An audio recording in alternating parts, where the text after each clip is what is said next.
Cashed. And we're live with another episode of BS Busters. This is a special one. Well, not really. Just where it's not going to be all video games, but we do have some video game news. But before we go any further, let's have the lady introduce herself first, then the gentleman, and then I'll introduce myself, and then we'll dive right into it. Ladies first. Welcome, ladies and gentlemen, boys and girls of all ages. Welcome to the BS Busters Movie Podcast of August 5th. And today, I am Joe Ray Lemonstar, and today, we got a mailbag. Yeah, we do. We have 3 emails from viewers of the channel who have sent me emails. Some of these are, like, one of these is really old, and the other 2 are, like, from just this month. But don't get a lot of emails, but I was sitting on and saving some of them. So with that being said, Kenoshi, go. It's Kenoshi and Dominito, and get excited, because tomorrow's another State of Play. Well, at least the crickets are happy. If I gave a shit, but I don't. I was about to say, the crickets are giving us about it. Yeah, if only I gave a shit, but I do not. And this is me, Mr. Red Fox, owner proprietor of BS Busters. Before we go any further, in order to get in touch with me or the channel in general, you can reach me at mrredfoxbsbuster@gmail.com or at Matthew Wesley at mrredfox91, or there's a link to the Discord in the description. So with that being said, let's talk about. Yeah, I guess we can do mail first. Emails first, answer some of these email questions. So let's get to it. But before we go any further, Kenoshi, what are you eating, man? Oh, sorry. No, it sounds good. It sounds like cereal or something. Oh no, I'm eating some orange chicken and rice. Oh man, orange chicken and rice. Is it from your local Chinese food place, or did you go Panda Express? No, I made it. Yeah. That's Yeah, nice. Yeah. Oh, that's cool. That's cool. Okay, so our first question is from these are I paraphrased this because some of them were kind of written kind of funny, but the first one's from Sir to Nerd.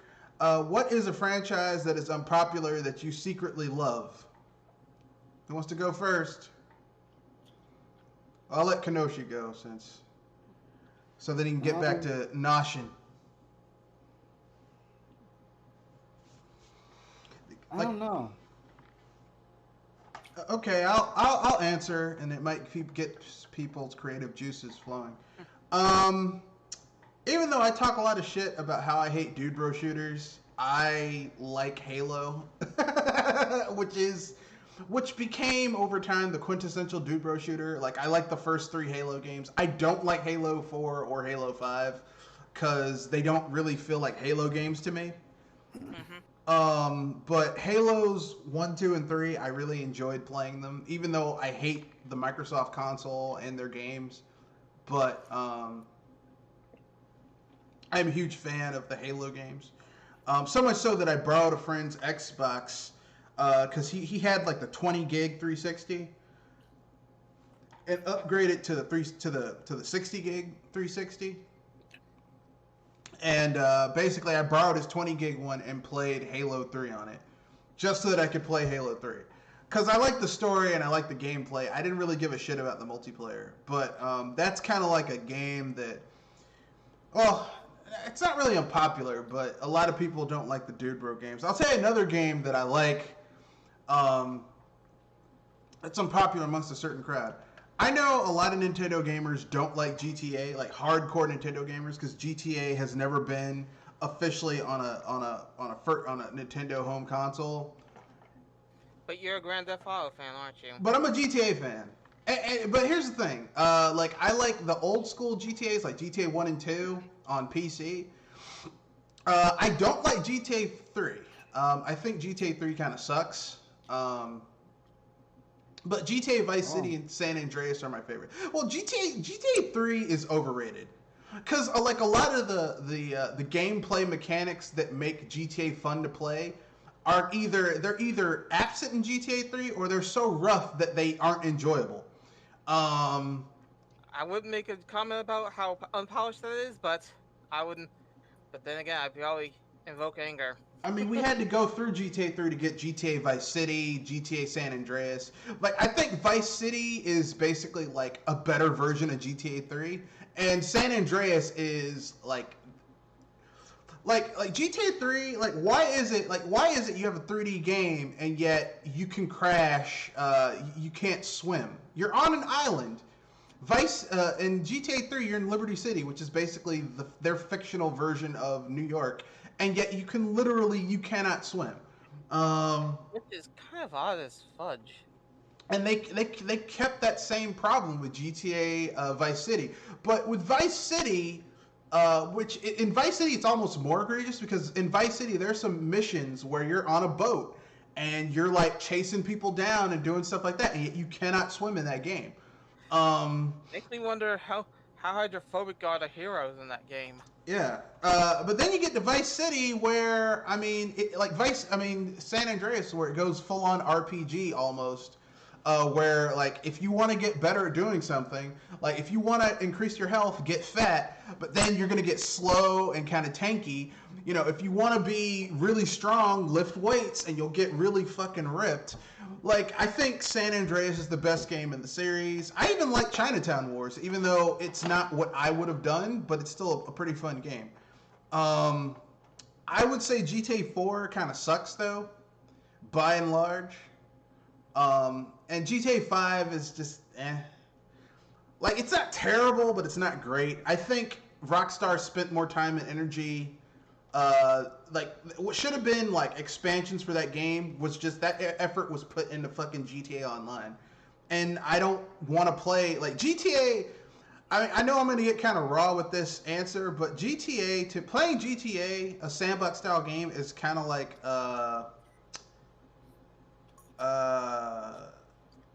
how can I put this tastefully? It's kind of like self-love. It's not something I really want to do with other people around. So if I'm playing GTA, I don't want to play it with a group of people. Like, I don't, like, everyone's like, hey man, wouldn't it be fun to play GTA with your friends? No. No, it would not. I don't want to play multiplayer GTA. I want to play it by myself, alone, so that I can do the sick, depraved things that I enjoy doing in sandbox-style games. Because here's the thing. Normally, when I play a sandbox-style, RPG-style game where you have a role and your choices... It's all by yourself? I normally play as a good character. Like, I do the good thing. But GTA is the one game where I will go on a rampage and just be a dick. Like, I'll go to a random pedestrian and beat them with a baseball bat and then keep on hitting their dead body because it'll just flop on the ground. After all the money spells out. Yeah, just keep on beating the shit out of them. I'll go with a prostitute and then beat her up and get my money back. Like, that's the type of fucked up shit I'll do in a GTA game. Not all the time. Like San Andreas, I actually try to be a good character. Like, I don't attack civilians. I don't just start shooting random people. Now, if you fuck with me, I will, I'll take you out. But if you're just like, just some random, I try not to run people down. I mean, it's going to happen inevitably because sometimes those civilians are stupid and they'll just walk in front of the car. It's like, you see me driving. Why are you walking in front of the damn car, man? This ain't the real world where pedestrians always have right of way. I was going to say, that's sadly the kind of people I run into at times when I drive down where I am from. Yeah, in the real world. People are froggers. Yeah, so that's my guilty pleasure, unpopular, secretly love titles. Anyone have another one they want to dive into? It's like, a lot of people don't like this game, but I personally think it's awesome. I like the first two Kingdom Hearts games. Okay. I don't really care much for all the side quests because they were just filler. Doing that to keep filler to keep the franchise alive, to explain their nonsensical story. So yeah, those are games I enjoy. When I get a PS4, I plan on picking up the collection because rather than spending $200 on a franchise, you only spend like $40 for everything. So yeah. Well, I'll tell you. No, sorry. Continue. Sorry. and that's really the only game. That's really the only game I can think of. All right.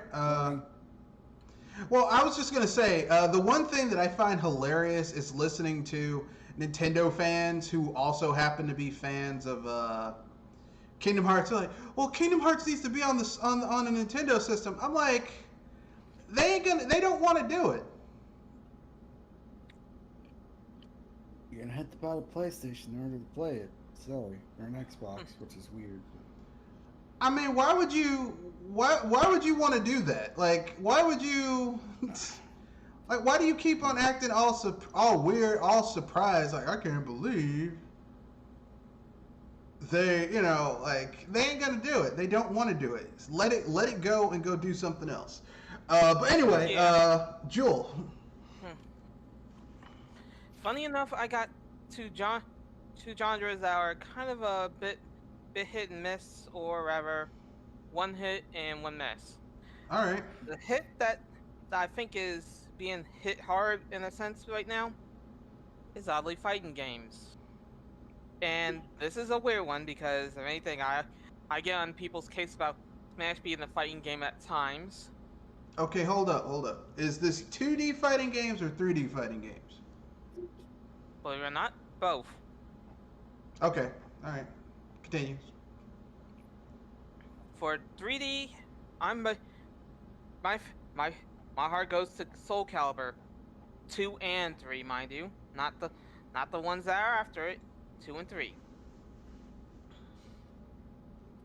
Though for 2D, I'm a Guilty Gear fan. So am I.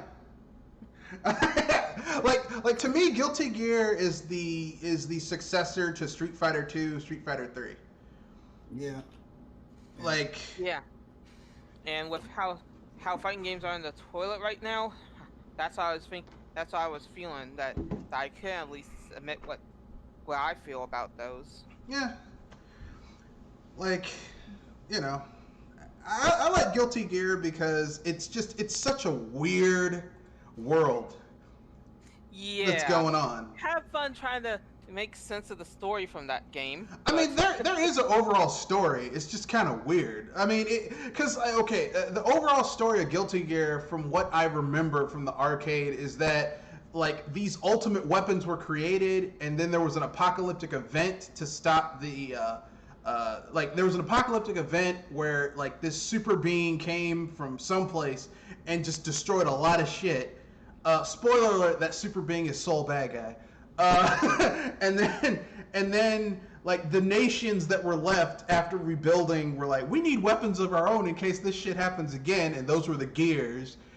And so now they're all fighting because there's always some MacGuffin in these games, and that's it. Like, I like how Guilty Gear turns the whole convention on its head. Like, Soul Bad Guy, who looks like he would be a villain's actually the main character. He's the Ryu of the game, except unlike Ryu, who's kind of an asshole in Street Fighter, he's actually a good guy. He just has a really fucked up name.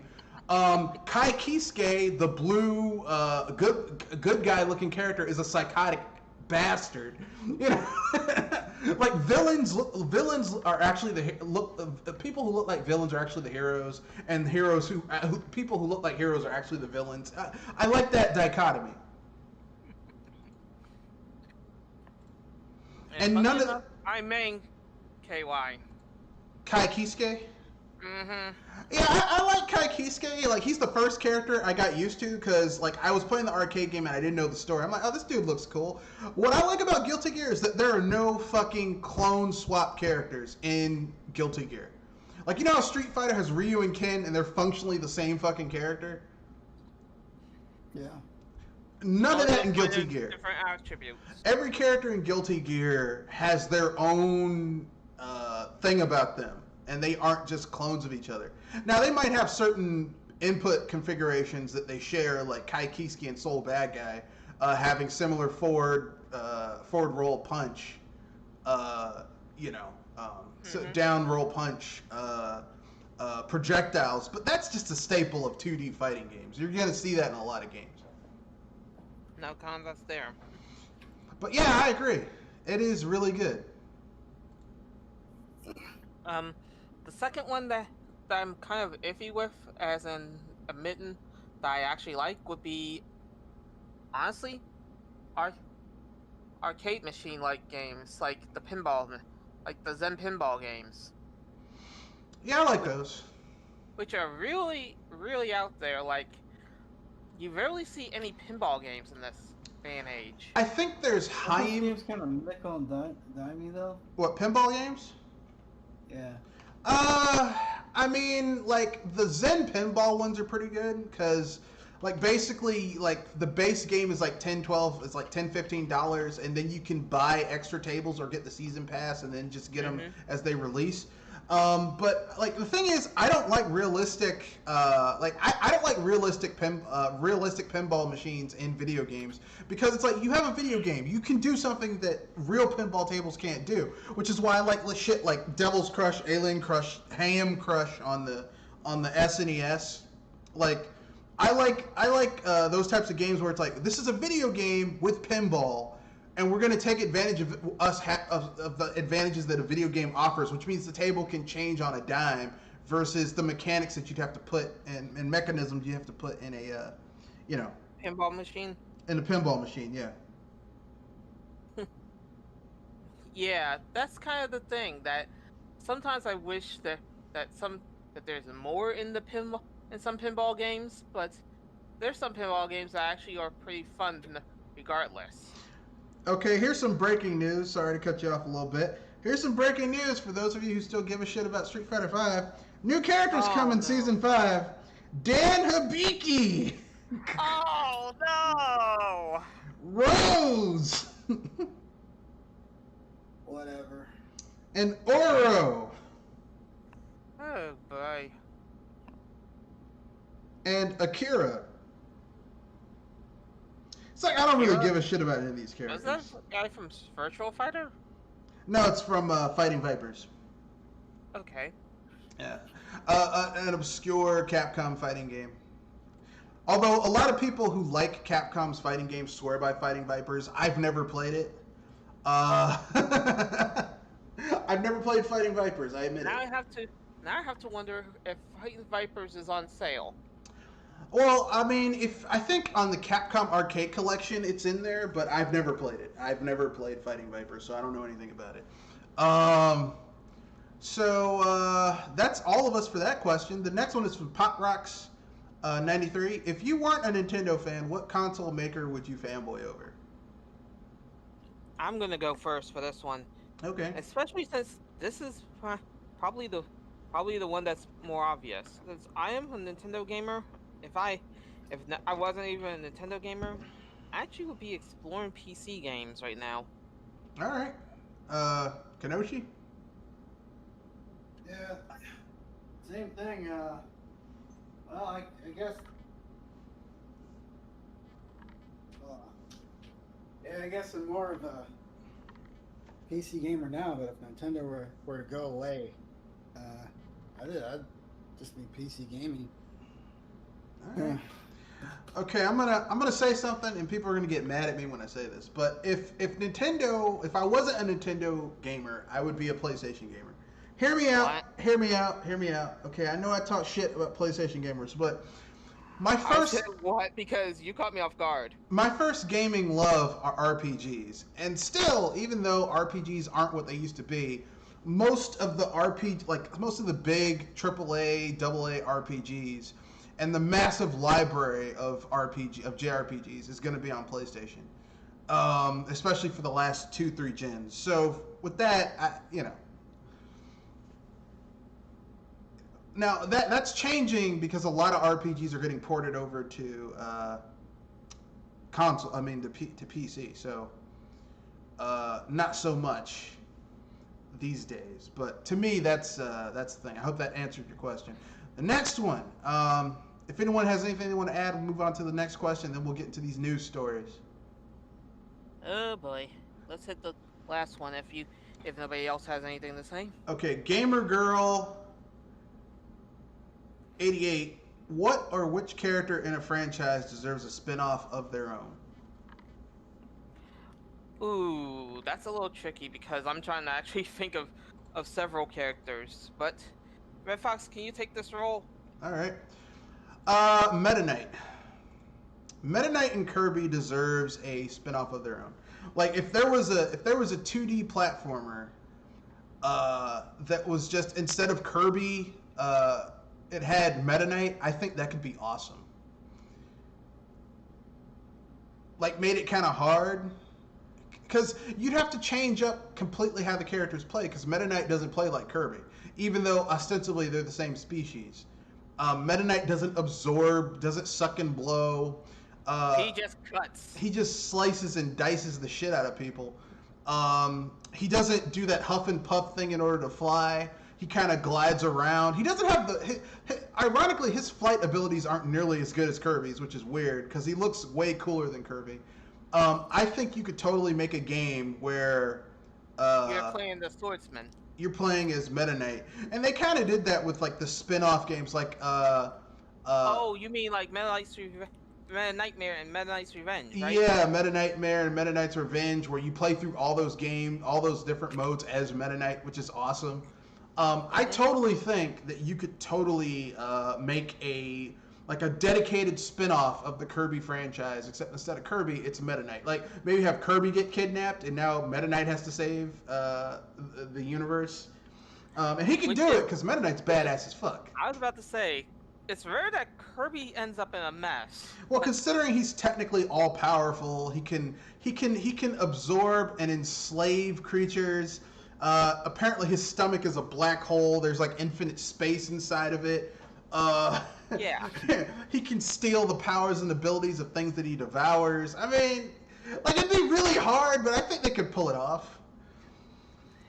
They have to be sure that Kirby's mouth stays shut. Yeah. I don't know, or even better, just Kirby like falls into a deep coma-like sleep and then he gets kidnapped, and no one can wake him up, and so like now it's up to Meta Knight. Maybe you could differentiate the gameplay by making it somewhat somewhat Metroidvania-esque, action adventure-esque, where like Meta Knight's airship, the Halberd, like it starts with you on the Halberd chasing after whatever denizen kidnapped Kirby and is threatening the known solar system. But it gets shot down and smashed to bits. So while you're like fighting bosses and exploring, you have to find bits and pieces of the Halberd in order to repair it. Maybe some guy who'll like repair it, upgrade the shit and make it even more badass. I don't know. Like I think that could totally work. Meta Knight from Kirby, and I'm gonna add another one because I don't want to sound like I'm just a Nintendo fanboy and I only play Nintendo games. Another character who needs a spin-off, but not an... Okay, make a game where the main character of this game needs a spin-off. Or I would love to have a spin-off for this character. I would like to see a spin-off of Captain... Or not a spin-off, but a team-up. What if you did a game with Captain Commando and Bionic Commando, where they teamed up? What, I took yours? No, I just fangasmed a bit. Because Captain Commando and Bionic Commando, both of them are cyborgs. Both of them could do some pretty awesome shit. Except if you're gonna use Rad Spencer, don't use that shitty 3D Brosif with Brosif dreads version of Rad Spencer. Use the 80s Rad Spencer with the loud ass clothes and Captain Commando. I think that could be an awesome, and I don't know whether to make it a beat 'em up or a platformer. Maybe combine the two and do a 2D beat 'em up. Yeah. I mean, they have different abilities. Yeah. Especially with one having a power arm. Well, they both have a mechanical arm. That's why they're kind of similar, which is why I'd add a third character, but I don't know who the third character would be. I don't want to go with the typical Final Fight characters because it's too easy with the Final Fight characters. But that's it. Those are my choices. Who wants to go next with a franchise a character in a franchise that deserves a spin-off of their own? let's go with some villains and see how they do with kingdom conquering before the heroes try to ruin their day. And I got few choices with this one because there's um there's a good selection. Ganondorf, Bowser, uh, Fawful, and maybe maybe Hahachi. Though if anything, that may be a weird one. I mean, does Heihachi actually take over any kingdoms? Like, isn't he already like the head of this massive corporation? I know, but I was saying that watch. I mean, playing as him and helping him grow his empire to the masses. And that'd be interesting. That's what I would actually think would be a interesting game of sorts. Watching helping these villains grow to their size that they became known for. So it becomes kind of like Civilization mixed with so, Age of Empires. Yeah, and maybe mixed with The Sims, SimCity. Yeah. We have to build up their infrastructure. That'd be cool with Bowser as a villain, or even Ganondorf, where like they start out in a certain area and then they have to like build up their power and shit like that. But the thing is like even if I did all that, it's like eventually you realize you're gonna lose because these two fucking plumbers are gonna kick your ass if you're Bowser, and this little kid with a magic sword's gonna you know. Yeah, this is poke your eye out. Yeah. This is the reason why I was saying that see these villains grow to how they are so powerful. Yeah. I mean, that's kind of the flaw with doing prequels about shit that you already know. It's kind of like when you were watching the Star Wars prequels. It's like none of this shit's gonna matter.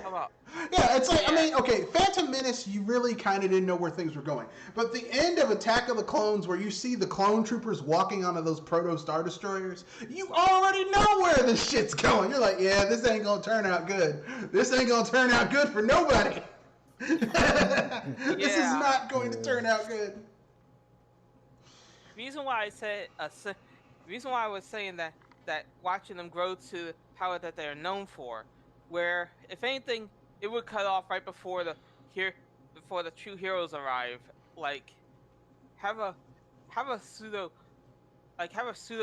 hero be the final boss that tries to take down the villain that you're playing, and then you get the cutscene where all those pesky heroes come in. Well, I mean, that could be cool. I mean, if anything, it would be at least more interesting to see how that turns out. Like Super Mario Kingdom Battle, where maybe you can also play as other rulers of other lands, so like Daisy of Sarasa Land. Yeah. Princess Peach, although Princess Peach would probably be the shittiest. What's your defense funding? We got nothing but 2 plumbers. We keep on getting invaded. We just got these 2 plumbers. I'm sorry, but if anything, between us, you and I both know Peach may have a bad security system, but at least she has oddly good insurance for her royal subjects. Yeah, 2 illegal immigrants.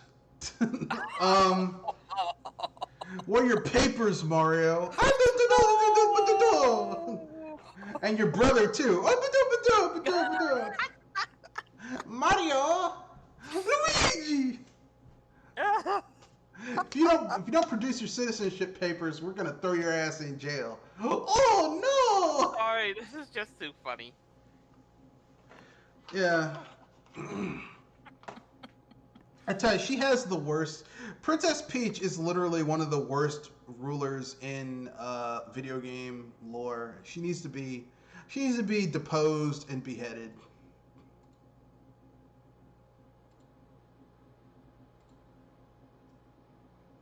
Anyway, moving on. Kenoshi, do you have a franchise or character in a franchise you think deserves a spinoff of their own? Maybe well, they already got a spin-off, and everybody hated that. But the soldiers that, soldiers from Metroid, the Federation. Yeah, but I don't think that game was bad because of the game. I think that game was bad because of the execution of the idea. Because the idea is sound.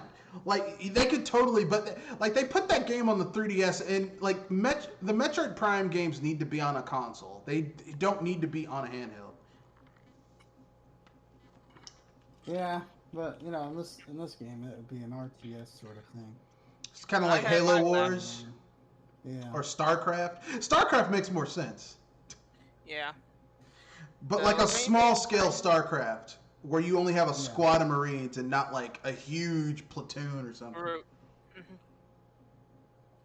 The main thing, I had at least my greatest laugh when that happened. Well, I mean, listen, I played that game. I bought it. I played it. It was not a good game. Like clearly, no. Like if you're a fan, like here's the thing, okay?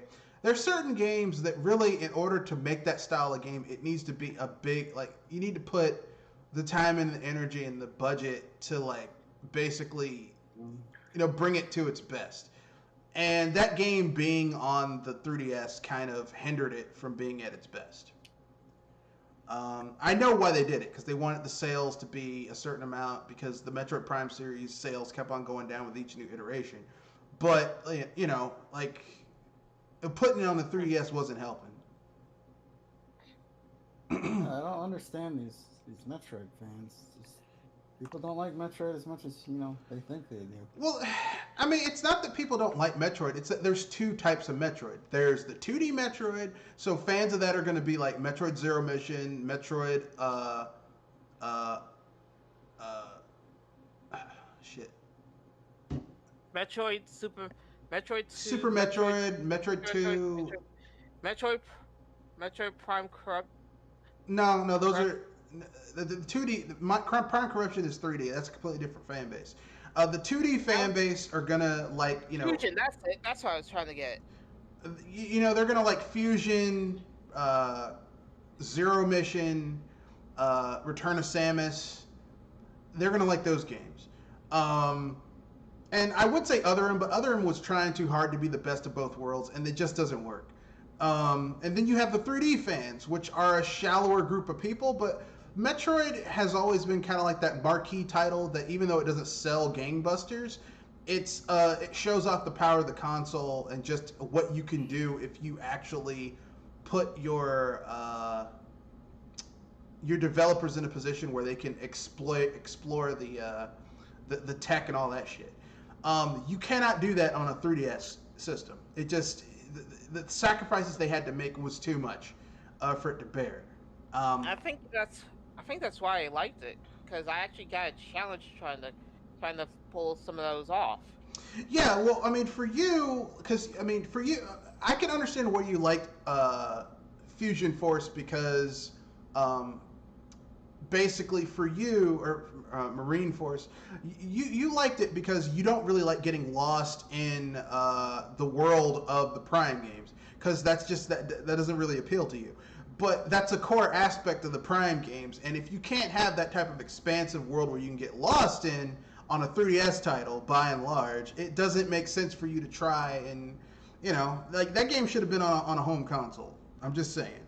But I understand where you're going with. It's just that if anything, I like I'm not a fan of the Prime series, which means that this was the only game in a sense that could actually pull me in a little bit, try to at least try to understand the Prime series better than the Metroid Prime 1 that I had bad experiences with. Well, I mean, the whole thing about Prime is that it takes place between the first Metroid and Metroid 2: Samus Returns. So basically, it's what was Samus doing between wiping out those Metroids on Zebes versus when she went to that planet SR something 33 to get that baby Metroid. 33, yeah. That's all Metroid Prime is. It's basically her adventures between those two events. So, and that's, I mean, that's all it is. It's basically it expands the world. It tells you more about the Chozo, other species, other shit going on, and that's cool to me. Like I like that feeling of Samus being by herself, having to explore, find out what's going on, finding out just how fucking damaged Samus is as a character, because she fucking like. I know she's not her. She's not fully right in the head at times. No, she isn't. In Metroid Prime 2, she commits genocide on a planetary scale. She wipes out an entire species. Yeah, I know it's the Aang, but still, that's genocide. Metroid Prime 3, she basically, you want to know why the space pirates hate Samus? Because in Metroid Prime 3, she drops a fucking, she basically undoes the planetary shield and the coordinates, which causes the entire Federation to come and drop massive amounts of bombs and shit on the planet to destroy the Leviathan seed on their home planet. Samus is fucked up. Okay, she is a she is a deeply damaged individual. Then again, the one who damaged her is probably already blasted into atoms. Yeah, all for Ridley. Like she has this hate boner, a hate lady boner for Ridley. And yes, that can happen because if anything, there's few things that could get on a woman's nerve. Yeah, she really hates. There's a line from this movie called New Jack City, where Ice-T plays this character who, because his mother was murdered by a young criminal when he was a kid, he grows up to become a cop. And when he finally finds that criminal at the end of the movie where he's got a gun on him, he's like, "I want to shoot you so bad, my dick is hard." Like it's like literally he has a hate boner for wanting to kill this guy because he killed his mother. That's basically how Samus feels about Ridley. Like she literally like normally like Samus is a damaged emotionally individual and psychically, but when it comes to Ridley, she will go out of her way to fucking kill him and space pirates. She hates space pirates. It's fucked up. But yeah. But what was the other one you had, Kenoshi? Oh, that was it. Oh, okay. Okay, so let's get some of these news stories. We got some good ones. And some recent too. Yeah, so I guess we should get Activision out the way first. So Activision reported record earnings this fiscal quarter. However, employees who are getting paid peanuts compared to what they should be getting paid basically showed how they're not getting paid what they should. I think one guy's like, yeah, they told me that my pay raise went from like what it was. I got a 50 cents, like 2 quarters, a 50-cent per hour pay raise, which is some bullshit. Total and complete bullshit. I mean, how much can you pay off with housing, with bills, and more if you're only getting 2 quarters worth of extra pay? And let's not forget that most of those people, like here's the thing, those people, most of the studios are in San Francisco, California. It's expensive to live there. So their money isn't stretching like other people's money, you know? Like if you live, that's thin stretched. Like if you live in Mississippi, like, you know, deep in the Mississippi Delta, if you live in Mississippi and you make $50,000 a year, that's probably good money in Mississippi. But if you live where I live and you make $50,000 a year, that's nothing. I was about to say, you're barely over the red. If you live in the DC metropolitan area, $50,000 ain't shit. It's like, oh, I make $50,000. Oh, you must live with your parents or have like a cajillion roommates.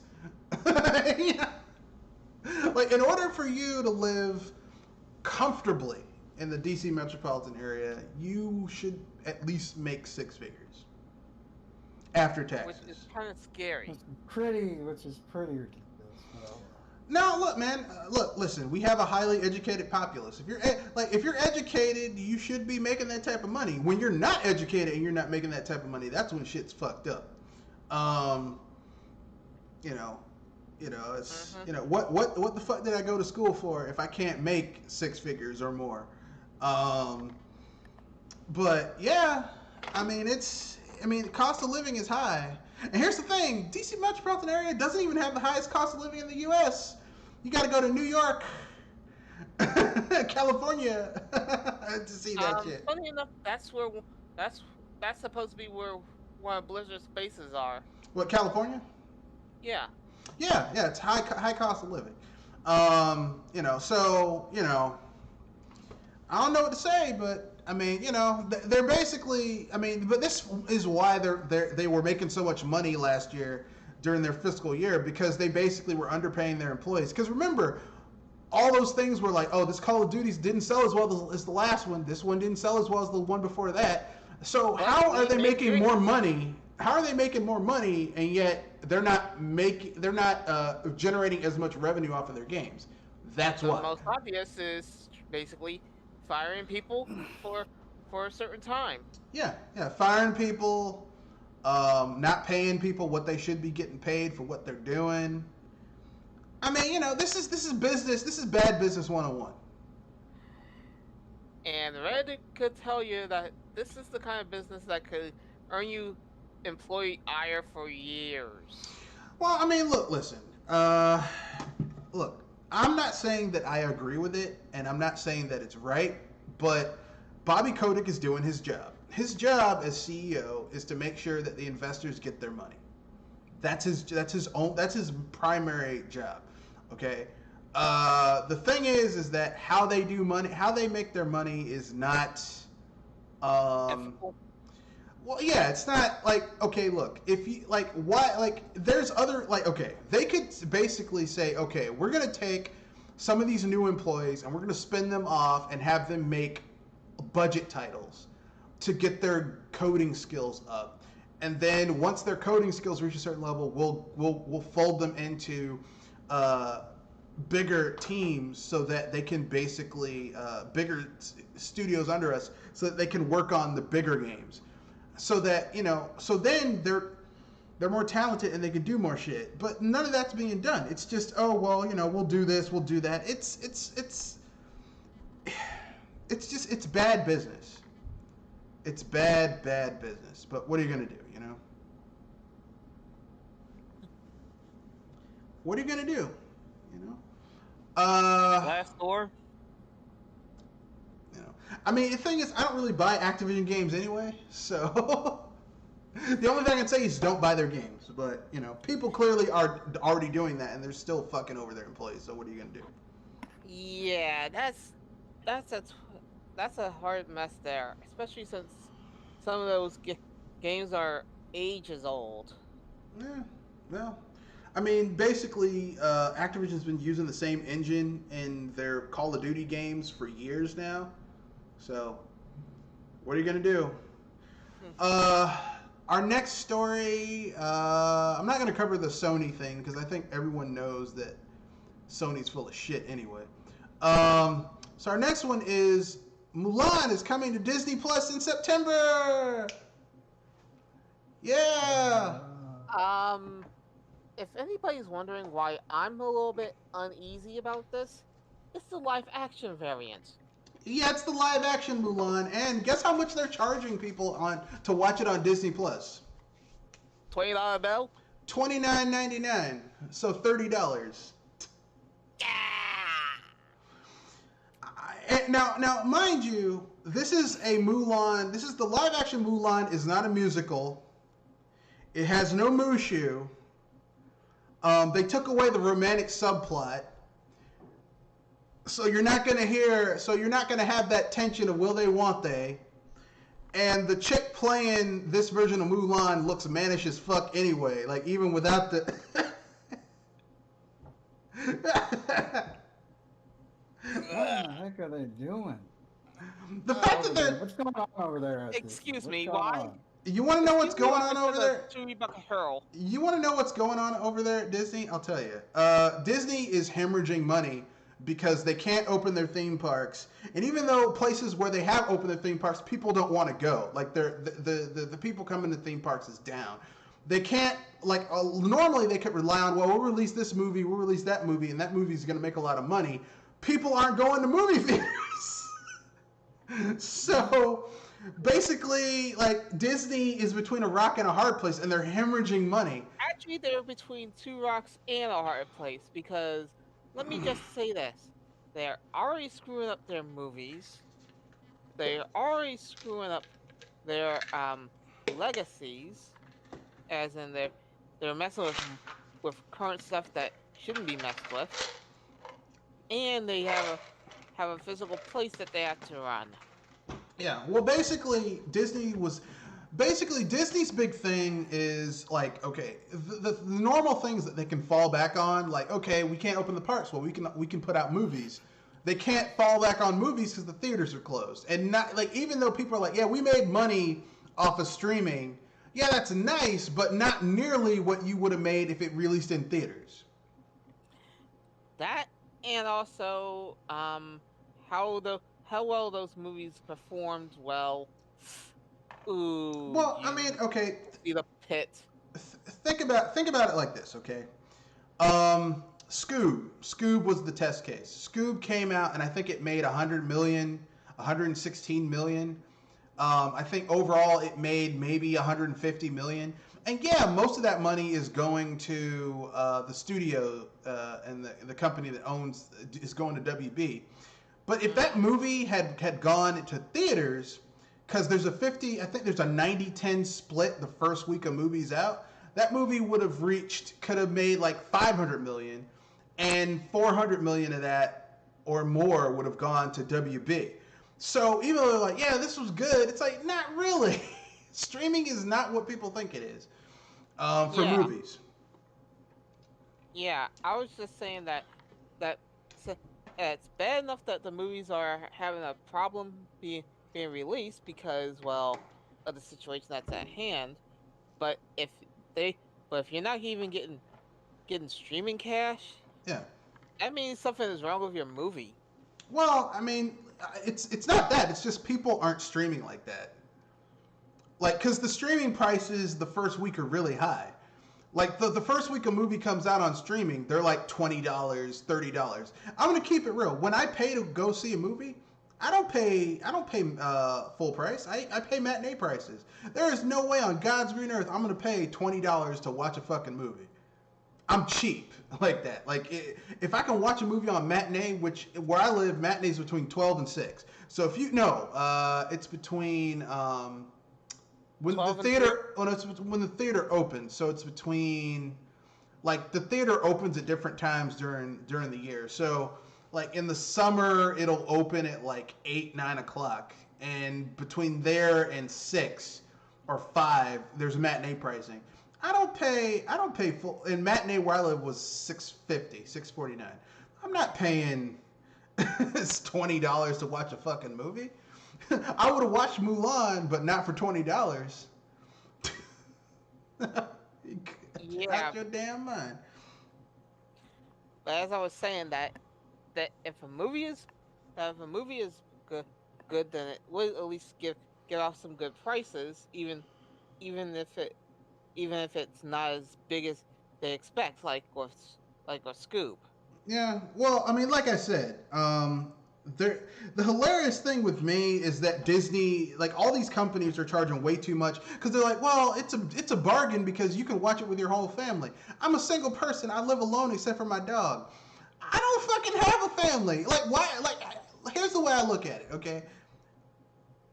If you're paying for streaming, the price should be commensurate if you're going to a movie theater. I wouldn't pay $20 to see a movie. I damn sure ain't paying $20 to watch the shit from the comfort of my living room or my PC or my man cave.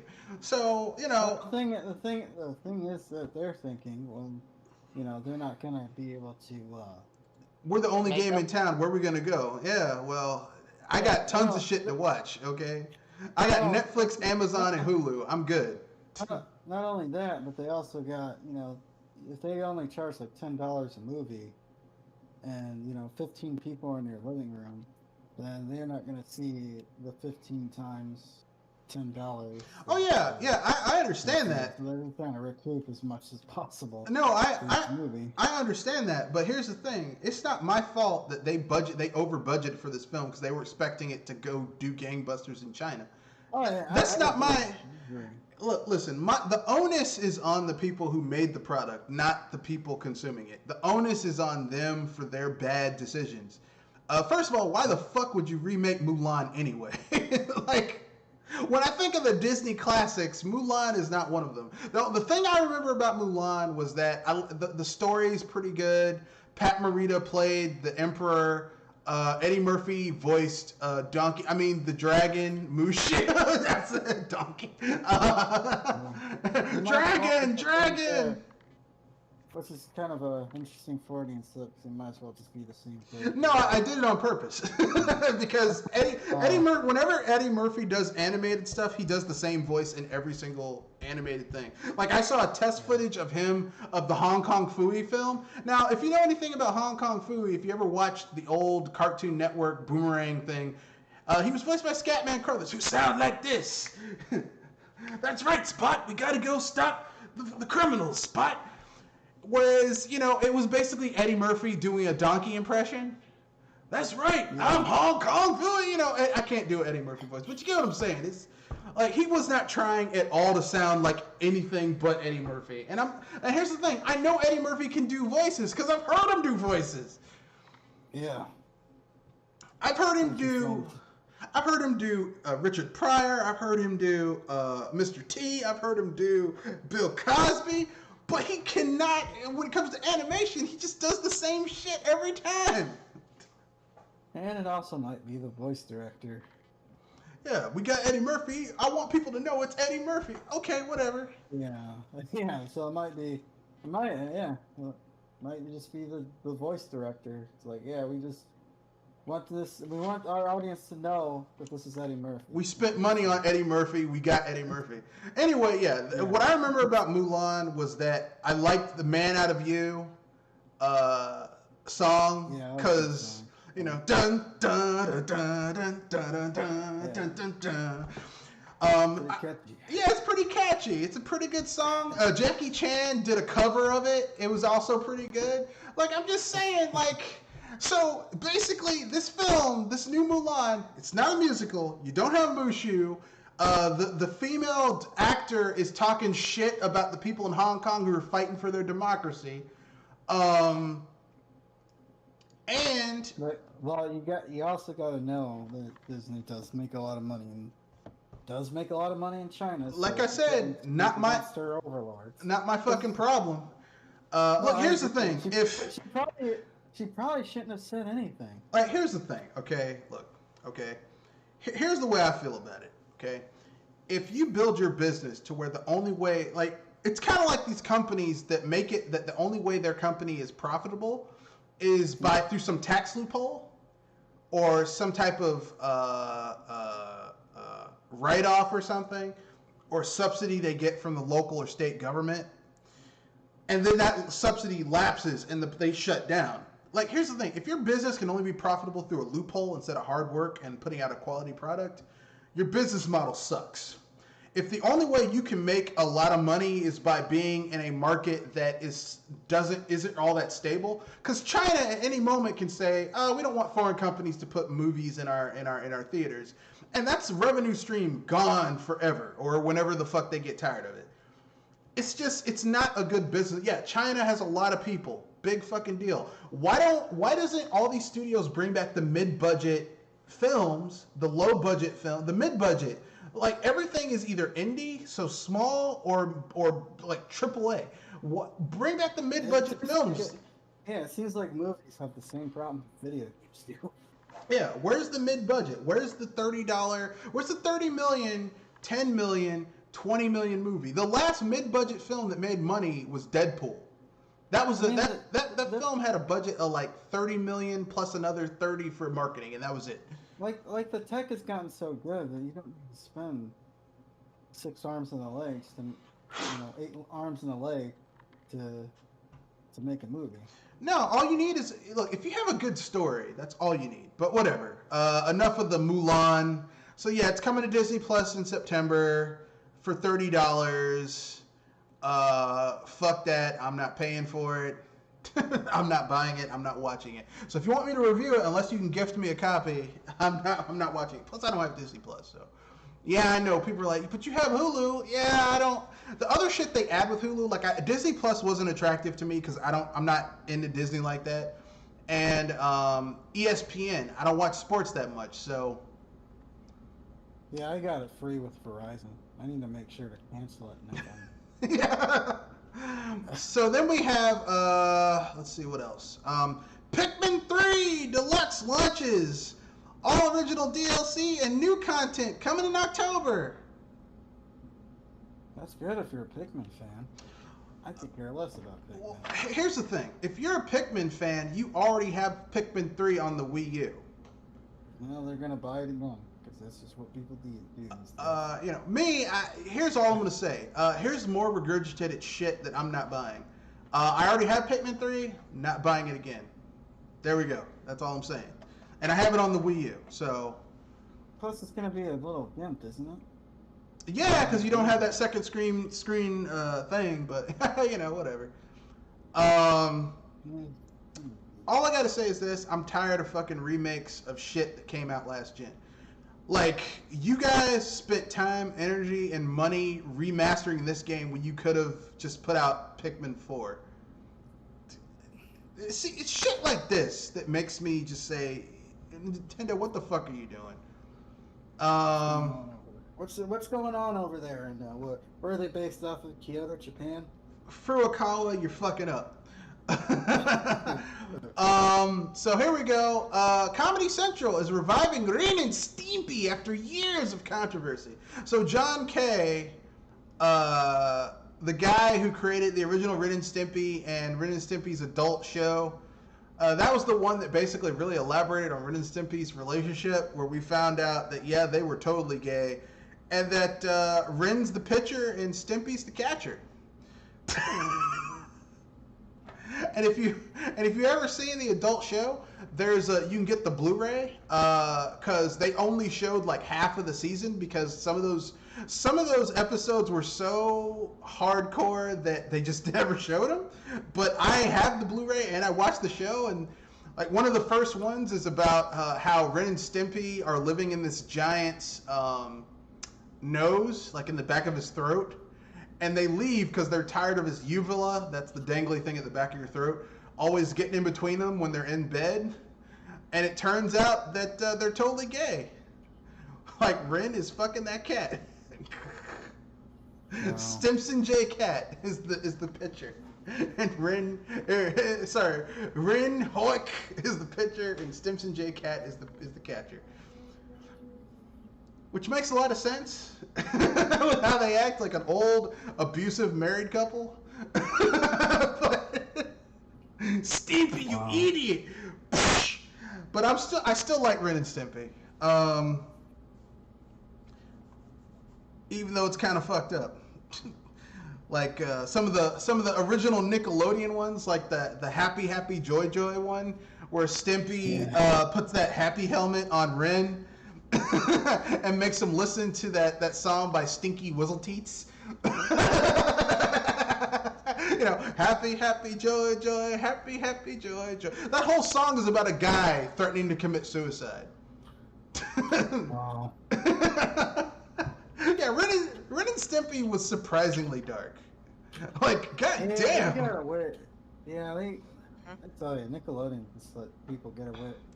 Like, a lot of these kids networks let these creators get away with a lot of stuff back in the 90s. Yeah,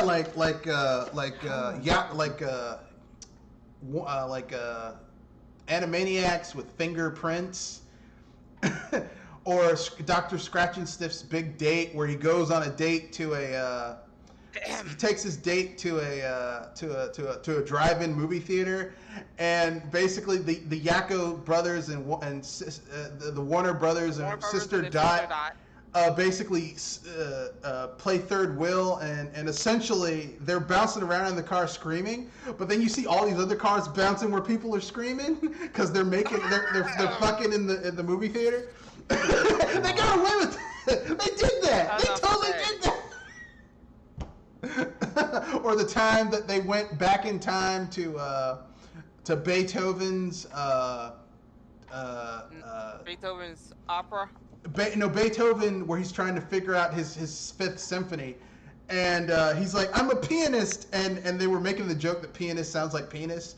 He's like, "Good night, everybody." And Dot's like, "If you say that one more time, I'm gonna wash your mouth out with soap." It's like, "No, I'm a pianist. I play the piano." Like, oh, okay. like Warner Brothers got away with so much fucked up shit. Our cartoons were objectively better than the shit that kids have today. There's a few exceptions, but you're right. Like what? What cartoons that we had weren't better than the shit they have today? I mean, as in there's a lot of bad stuff, but I was saying that there's at least a few good things in this, but they're very few. Like, oddly, Adventure Time for me, and OKKO. Yeah, I don't know. I kind of like the regular show. Yeah, I mean, like, okay, there are good cartoons these days, but by and large, a lot of the stuff today is trash. Like, yeah, Adventure Time, I didn't really like Adventure Time that much. I thought that it was kind of shit, but some people really love it, so I'm not going to hold it against them. Yeah, but as I said, there's a few treasures in that bunch, but you have fun looking through it. I mean, even up to the early 2000s shit that we had was like Dexter's Lab, Codename Kids Next Door, Samurai Jack, the original Powerpuff Girls, Teen Titans, Justice League, Batman the Animated Series, The New Adventures of Superman, Justice League Infinite. Like, our shit was better than the shit they have now. Like, the original Teen Titans, way better than Teen Titans Go. Galaxies ahead of Teen Titans Go. Yeah. Here's some news. David Wise would be delighted to compose another Donkey Kong game. Sounds like a beat to me. I'd like it. So, I'm a David Wise fanboy, so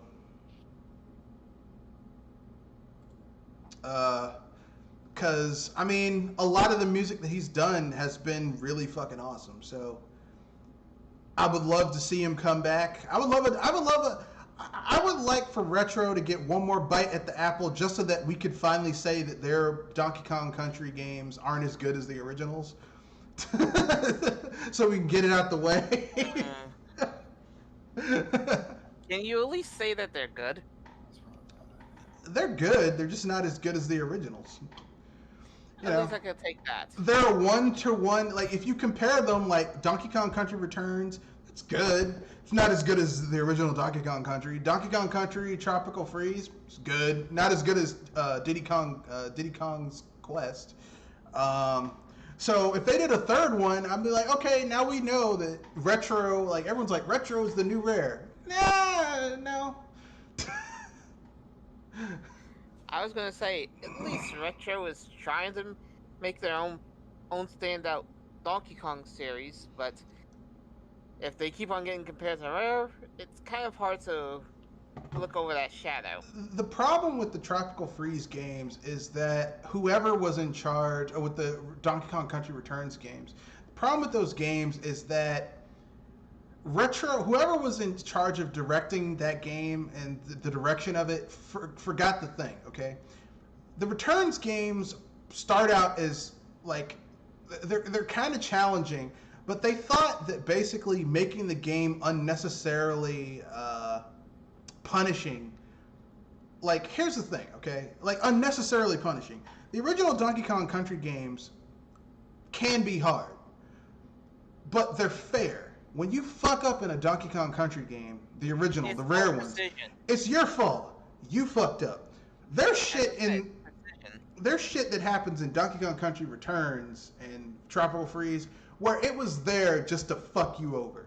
It was not there because you fucked up. It's there because it's just shitty game design. It's there to be unfair. And that's not good game design. And so, like, whoever was in charge of the direction of those games, it's the same guy, ironically, who's in charge of the directions of Origami King. Like, basically, like, it's like you don't, it's like you can't make the connect between what you're trying to emulate, and their emulation is trash. So, I mean, like, you just making a new Donkey Kong Country game and making it inordinately hard, making the physics play like shit, that's not a good game. That's not what made the originals great. What made the originals great was that there was a really good ramp up to the difficulty. It felt good moving around, and how the two different characters played differently from each other. That's what made those games good, and in the level design.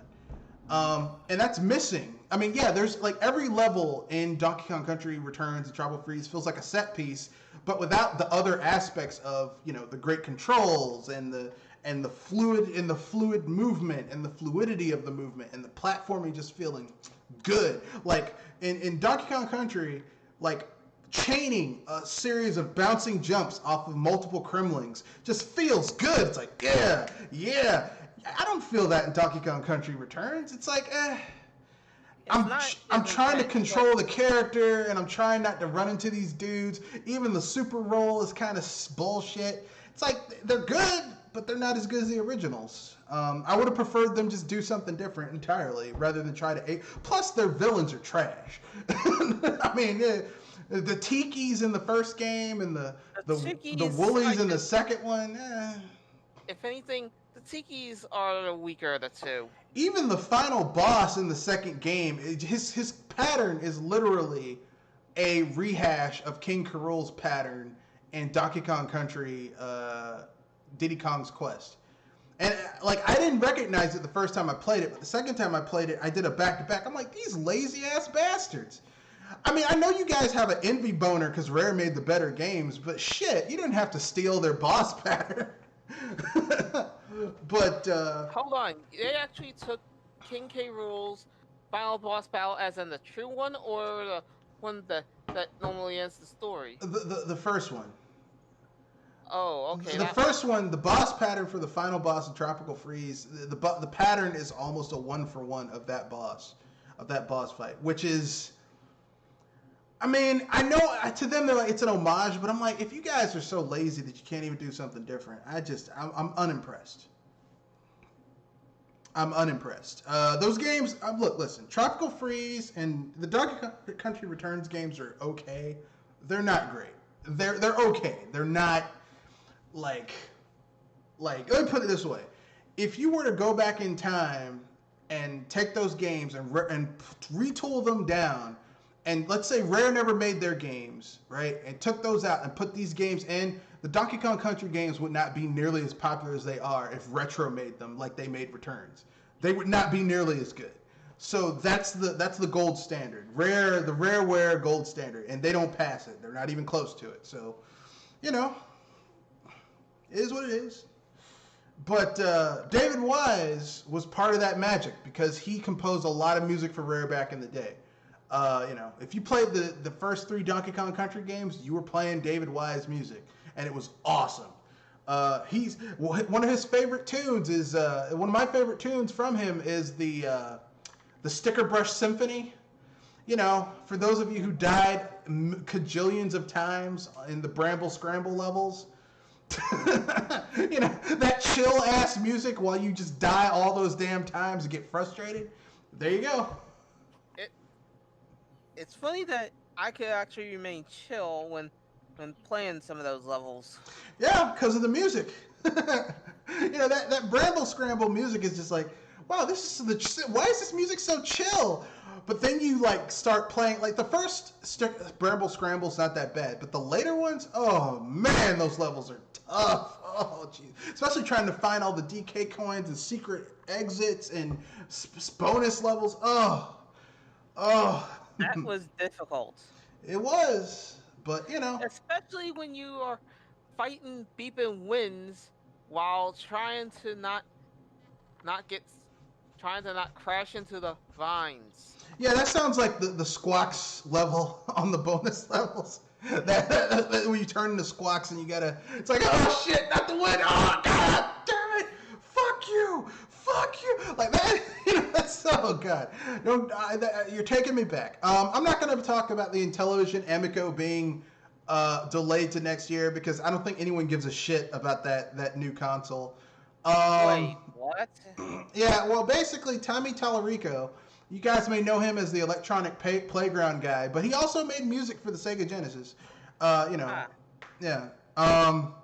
Tommy Tallarico is the CEO of the new Intellivision, and basically, it was supposed to come out this year. It's being moved to next year. So. Not surprised. Yeah, because we just need another. We need another retro console being brought back that no one gives a shit about. Looking at you, Atari VCS. Oh, nice one. So I guess we can get to the final topic and then unpopular opinions, because I don't think anyone gives a shit about the top 10 best Steel-type Pokemon. So I was gonna say we could do that after cast. I don't think. I just don't think anyone cares about the top 10 best Steel-type Pokemon. I don't even use Steel-type Pokemon on my teams when I do play Pokemon, so it's not even an issue. How do you feel about Nintendo's 2020 so far? Mixed bag. Kenoshi? Nintendo, where have you been? No, they've been releasing game trailers and they've been releasing games. It's just they haven't released a lot of the big games that I guess everybody wants to see. So. And they have the perfect excuse to get away with it because they can say, "Hey, man, it's COVID." Hey, we wish we could do more. It's COVID. That mini direct, I know people weren't particularly, super fond of. I was having my laughs. But. I mean, no, go ahead. Sorry. But at the same time, they said it was going to be a short direct, and me, it's just like, they didn't really show anything at the. They haven't had their, big summer direct, and usually that's pre-recorded. So I wonder if there's stuff going on behind the scenes, if, stuff got delayed that, wasn't announced yet, or what. It's just kind of weird. All right.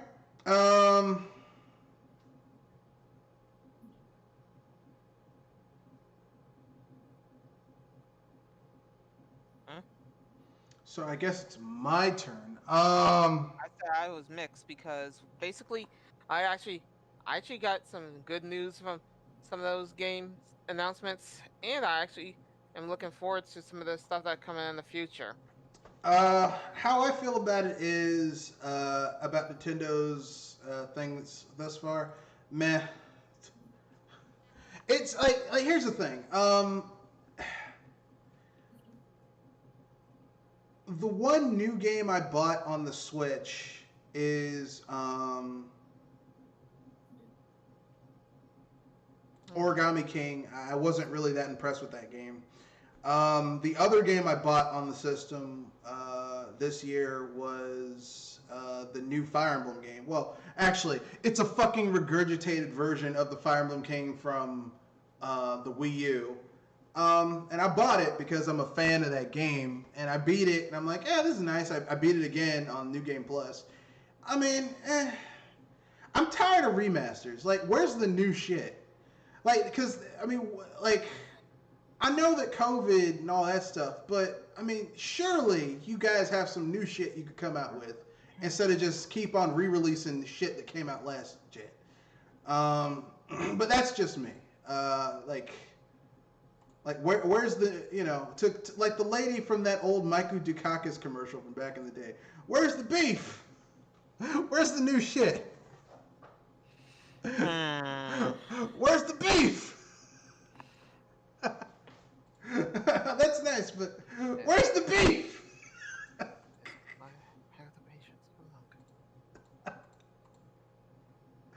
Hey, here's the thing, okay? Normally, like, part of this is a first world problem thing because, you know, like, I have more free time on my hands than I normally would because a lot of us are on diminished hours or, you know, stay-at-home orders and all that type of shit. So it's like I have more time than ever to play video games. So it's like I have like my PC where I'm playing a lot of games on PC.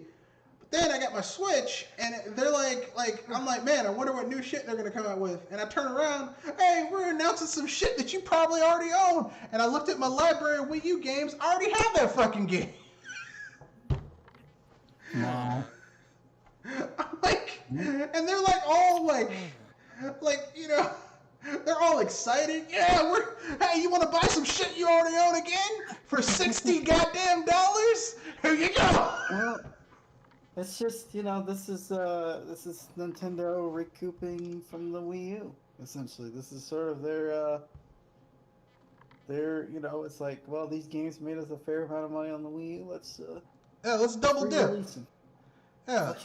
God dang. Look, I like basically here's how it feels like to me, and I'm just gonna say I feel insulted. It feels like Nintendo.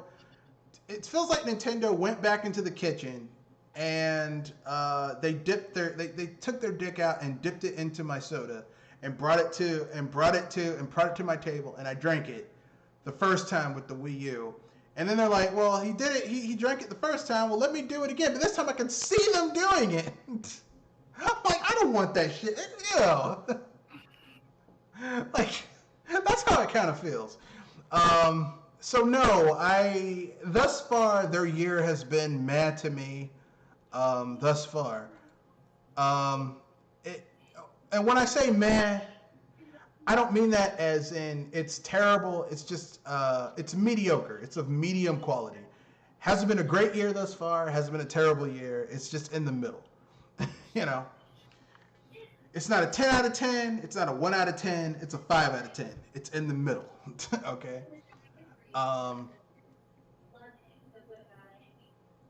So, anyone have anything else they want to say before we move on to unpopular opinion?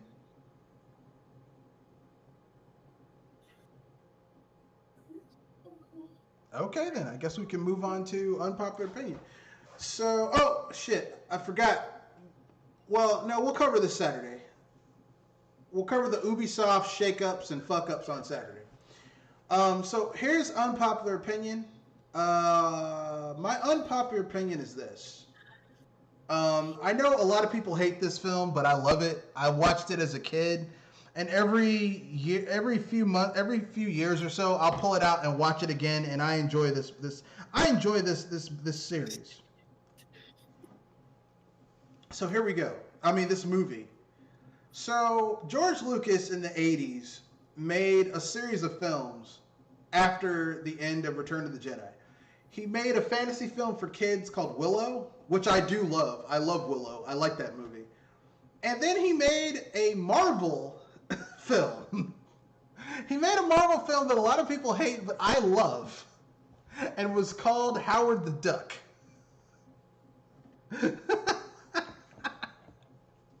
So, here's my unpopular opinion.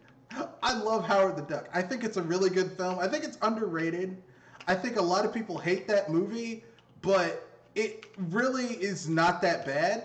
As a matter of fact, there are parts of it that are really good. It basically is a road trip movie. I don't know why people get mad about that. It's a road trip movie, except instead of it being two people become friends and go on a road, or are initially enemies and then go on a road trip and then become friends. It's about a duck who is pulled in from an alternate universe where instead of people evolving, it was ducks evolving into sentience and uprightness. And I think the movie's secretly brilliant. Because basically in the opening of the film, George Lucas manages to show, not tell, he manages to show the fact, he managed to show that Howard is a curmudgeon. He used to be more successful than he was. He's kind of a perv. He's a writer. He shows you that the world they're in is like our own, except ducks live there. And he shows how pervy the film is because the entire film is about sex.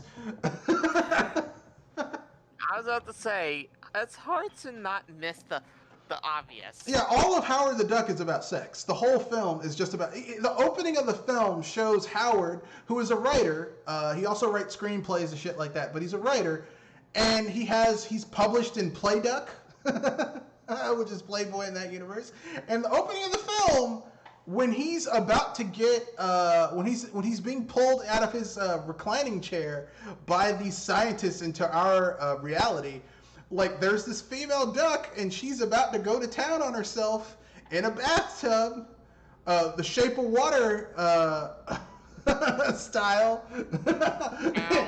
In the opening of the film, the first 5 minutes of this film, it's already got some really fucked up shit. And this is a film that was marketed to kids. It's PG-13. It's PG-13, and yet pulling adult content right out of the tub. When Howard gets aroused, instead of an erection, the crest on his head pings up like a drake. Yeah, I mean, literally the entire... And people are like, it's not faithful to Howard the Duck in the comics. The Howard the Duck in the comics, those comics are like a step below rated R for Marvel. So it's actually very faithful to the source material. I mean, it's dark, it's twisted. I like it. I think it's pretty good. I think the people who hate on Howard the Duck are people who just like they had their vision of it, and I thought it was pretty good for what it was. I mean, is it perfect? No, but I think it's much better than people give it credit for, and I like it. Every once in a while, I'll watch Howard the Duck, and I'm like people like to talk mad shit about George Lucas, but I mean, he is a competent director. I was gonna say that he's mostly competent. You just gotta be careful. You just gotta be sure that he doesn't go too wild. You know, okay, he's competent when he has someone there to help him out. If he just basically, if he's by himself, that's when he fucks up. That's how I had that feeling on. He's competent, but you might but be sure that he doesn't burn the brownies. You know, but yeah, I like Howard the Duck. I think it's a good movie. I think the people who hate on it just spin oh, this is a terrible movie. Why? Well, I mean, most of the people who say it's a terrible movie, if you ask them why it's a terrible movie, they can't tell you. They just like saying it's a terrible movie without telling you why it's bad. You know, it's like when people talk shit about Mighty Number 9, and they're like, it's a bad game. Why? Well, because of some shit Keiji Inafune did. That doesn't make it a bad game. Okay? Like, if you asked me why a game is bad, I can give you concrete reasons, examples why I think something is bad, not just it's bad. So, yeah. Howard the Duck, surprisingly good. Anyone have any other unpopular opinions they want to offload before we get to the other bits? Anyone have an unpopular opinion they want to offload? The update that currently is out right now for Smash, it's not as impressive as people are putting it out to be. Like, yeah, we got a new stadium, but seriously, it's like normal Battlefield, but we're missing only one platform, and if anything, it's not that impressive when you think about it. The only thing that really makes up for it is, well, basically you can play any song on these plain battlefields. I mean, and that's not much of a big boost. Yeah, it's kind of like meh, you know. But here's the thing: I understand that this shit that the Rona came and fucked it up for everybody. I totally get it, but I'm just not really impressed with a lot of this shit. That's all I'm saying. It's not impressive to me. I know some people are gonna get mad. Though, if anything, it's not as impressive. But if anything, it's better than zero. And see, that is something that the translator for Keiji Inafune said. Well, you know, it's better than nothing. It's like, well, shit, man. It's Yeah, but sometimes nothing is better than carp. okay. I disagree a little bit, but I get what you're saying. Yeah. Uh, So if anything, that at least says that my mini unpopular opinion. okay, Kenoshi, you have an unpopular opinion you want to share before we wrap things up? Yeah, I hate invisible walls. I hate when you have an open world where you have these invisible walls in the oddest places. Like you can't walk off the side of a ledge. You have to take an extra step to go down a ledge. That's super annoying. I mean, I agree. I think it depends on The game. it depends on the game. Like if I'm playing an open world game and you have invisible walls, and that's one thing I'll give Breath of the Wild. Their invisible wall is more organic than other games where it's just, oh, there's nothing here. Fuck you. You know, there's an invisible wall. Good luck hitting it. I was gonna say, how do they make it look like a big cliff? No, if you try to float your ass, like use the hang glider, Mm-hmm. in Breath of the Wild to leave the kingdom, what happens is this wind comes and blows your ass back to where you are, or you'll start dying, which I think is better than some other games. Which kind of makes sense.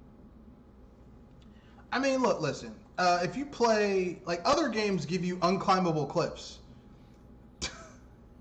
You know, they're like, hey, you can go anywhere, but not there. That's you know.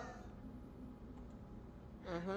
What? Could you give us an example of a game that has invisible walls that you're like, come on, man? Yeah, like the Witcher 2, for example. Yeah, that's true. You can't walk off the side of a ledge, and it's just kind of like, well, why is this here? Why do they do this? Or Kingdom of Amalur has that problem too, where you kind of just you don't really want to walk down the hill, and you just kind of just want to step off the ledge, but there's an invisible wall there, and you're kind of like, why is that? Why is Yeah, that? yeah, I can agree with that. But here's the one caveat with Kingdoms of Amalur. Kingdoms of Amalur has a lot of flaws, but that combat is so good that you kind of forgive the fucked upness of other shit. You're like, I can let that go a little bit. I can understand. Like it depends on the game, and that game never promised to be like an open world game. Like if I'm playing what's it called, if I'm playing like an open world game where there's supposed to be like this massive quest and journey, and your fucking shit is like I'm falling into shit, and there's an invisible wall like what's it called, Skyrim.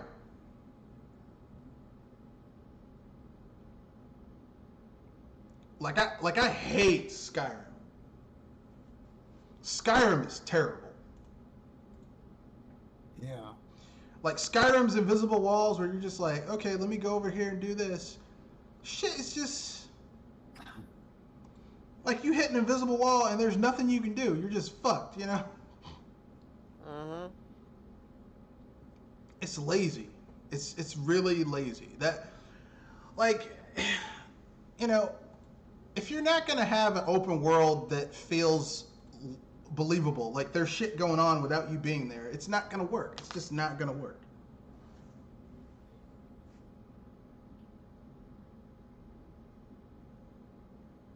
But that's just me. That's my own personal opinion. So anything you guys want to pimp out before we wrap things up?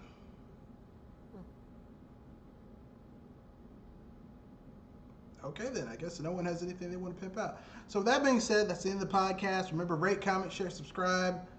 Don't be that guy. Don't be that guy. Don't forget, you could contact us by email by Twitter or by hitting our Discord. That is true, and the links are all right In the here. description below. They're right up top. They're also in the description. You can reach us Twitter, Gmail, Discord. That's in the podcast. Rate, comment, share, subscribe. Wash your hands. Stay safe. Peace out and hype response.